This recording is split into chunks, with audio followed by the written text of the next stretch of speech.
Vincent has stayed down, and here's Taylor for a second.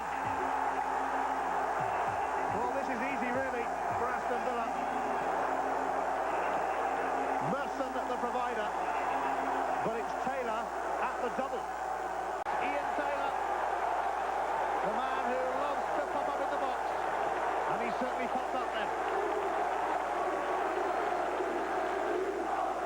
Coventry was stretched.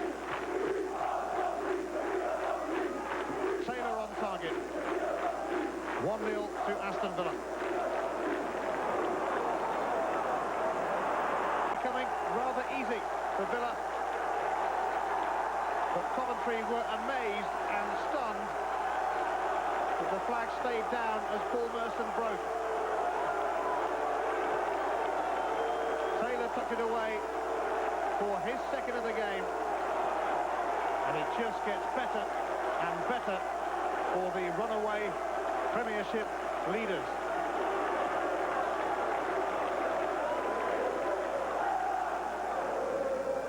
Dublin steered it on for Whelan.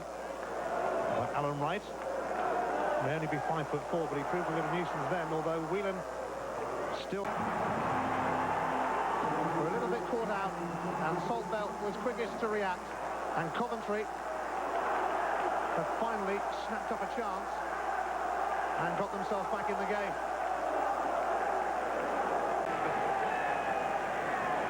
Delight for Alex Ferguson in the combination between his two forwards here. Cole's cross. Ripley. Absolute delight for Cole. Back in the side today, but he knows that the player who should get the lion's share of the congratulations here is Jesper Blomqvist. It's 2-0. 15 minutes into the second half, a tremendous run from Blomqvist. And Cole, setting the sight, steered it home.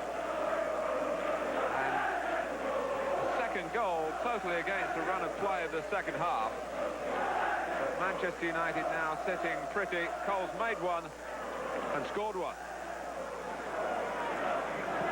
While Andy Cole sharing him in the centre. Cole entitled to go for goal. And it's Cruyff! Well, showing what quality Manchester United have in depth. It was not an easy chance to take. And he's only been on the field a short time.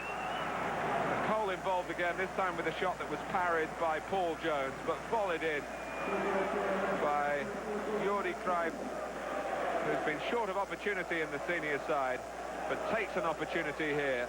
And it's Southampton 0, Manchester United 3.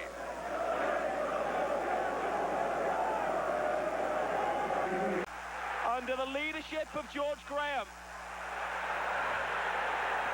I suppose you could say Campbell by George. And Sol Campbell is turning into a regular scorer, his third goal in 3 games.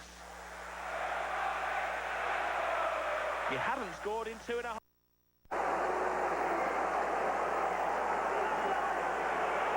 The credit really all goes to Heskey. Potty's finish and is David O'Leary's maybe 1 game in charge.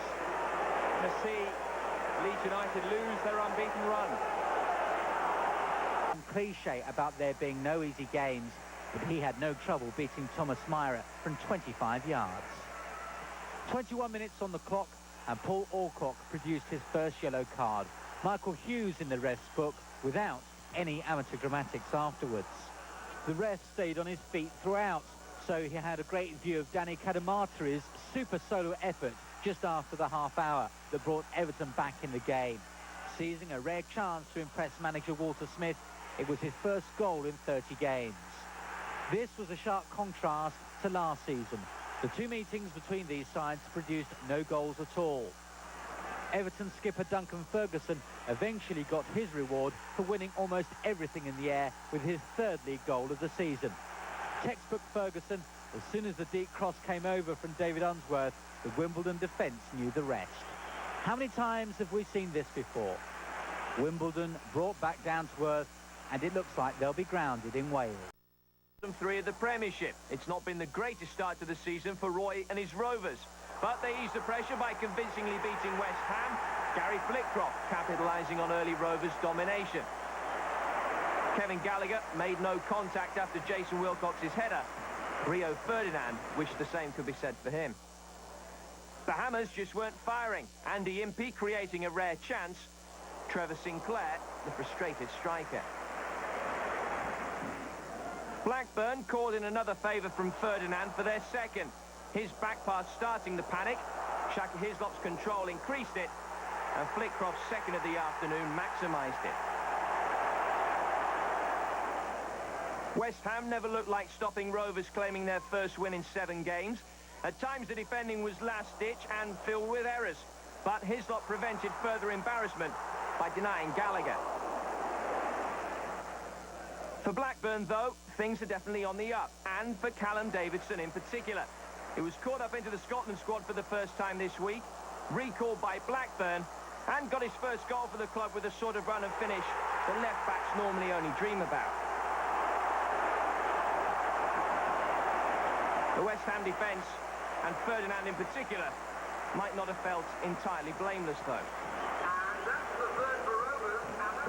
A fourth goal didn't quite come. Ian Pearce hacking clear after Hislop denied Tim Sherwood, but it didn't stop Roy Hodgson's best night's sleep for a while. Blackburn 3, West Ham 0.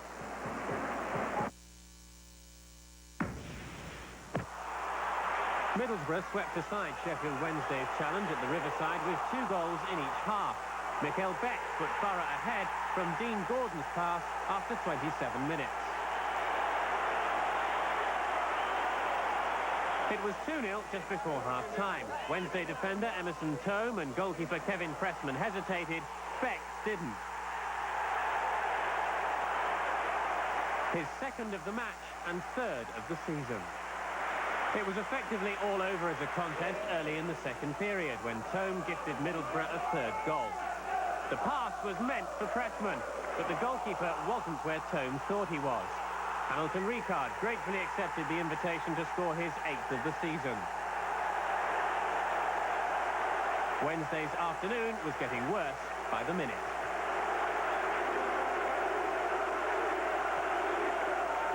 In added time at the end of the match, Andy Hinchcliffe was sent off after bringing down Mikael Beck as the Dane powered forward in search of a hat-trick.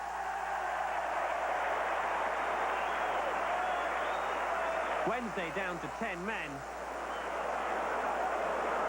And from the free kick, Paul Gascoigne conjured up a moment of magic.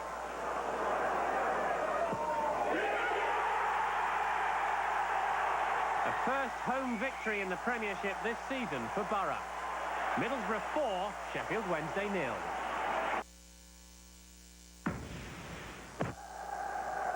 The Forest defence hasn't been too watertight recently, and they paid the price for failing to clear Mark Kinsella's corner after just 5 minutes. Big defender Eddie Youds drove home with a finish a striker would have been proud of. Youds scored against Queen's Park Rangers in the Worthington Cup, but this was his first league goal for the Addicts. Their leading scorer, Clive Mendonca, nearly made it 2, before teeing up summer signing from Barnsley, Neil Redfern, but Forest survived. Now somehow Dave Bassett's boys also survived after getting their offside trap completely sprung. Clive Mendonca and Andy Hunt surely should have made them pay for their open-door policy. The home team did pour forward in the second half, but with Dutchman Pierre van Hooijdonk absent without leave, they lack a goal scorer of international class. Chris Bart-Williams wasted that one after good work from Dougie Friedman.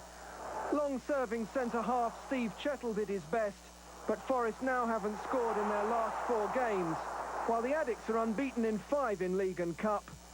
With no money available to bring in fresh faces, Forest will do well to avoid a quick return to the Nationwide League.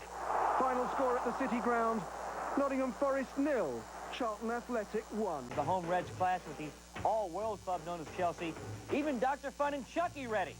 By the way, don't miss the new movie Bride of Chucky, coming soon. Just 10 minutes in, Pierluigi Casiraghi taking the long through ball and beating David James, who was playing in place of American Brad Friedel.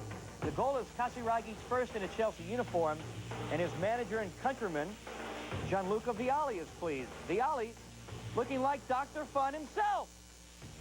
In the second half, though, Chelsea's Michael Dewberry unnecessarily takes down Liverpool's Robbie Fowler, and on the ensuing free kick, it's Jamie Redknapp bending the shot around the Chelsea wall and equalizing for Liverpool. Redknapp mobbed by his teammates. Chelsea keeper Ed De Hoy flat-footed. Move, man! He didn't. The Liverpool bench erupts. Sheffield Wednesday's Paulo Di Canio is charged with misconduct after shoving referee Paul Alcock. Di Canio awaits word on the length of his suspension. The worst-kept secret in England is made public as Leeds United manager George Graham takes the same job at Tottenham Hotspur. Coventry City versus Aston Villa. A West Midlands derby at Highfield Road saw Stan Collymore back in the lineup for league leaders Villa. But it was Ian Taylor who made things happen, starting with a 29th-minute goal. Then, in a controversial play 10 minutes later, Taylor took a pass from Paul Merson, who appeared to be offside, and gave Villa a 2-0 lead. And there's no flag. And Taylor is with him. And it's 2-0 to Aston Villa. Substitute Trondegel Solvet scored a late goal for Coventry. But the Sky Blues fell to their top-of-the-table Birmingham rivals 2-1. Southampton versus Manchester United. Man U hadn't won at the Dell since 1993. But this season, Southampton squad is having a nightmare year. Dwight York opened the scoring for United 11 minutes in. Strike partner Andy Cole made it 2-0 in the 59th minute, and the Red Devils were rolling. Seldom used Jordi Cruyff made like his father Johan with his 74th minute volley as Man U sent the Saints marching out with a 3-0 whitewashing. Liverpool versus Chelsea. David James replaced Brad Friedel in goal, and Chelsea tested him early. At the 10-minute mark, Pierluigi Casiraghi scored his first goal of the season for the Blues. Liverpool's Phil Babb was injured trying to stop Casiraghi's shot. It stayed 1-0 until the 84th minute, when Liverpool midfielder Jamie Redknapp's free kick froze Chelsea keeper Ed De Hoy. Liverpool and Chelsea played to a 1-1 draw. All right, some major developments in those last few weeks.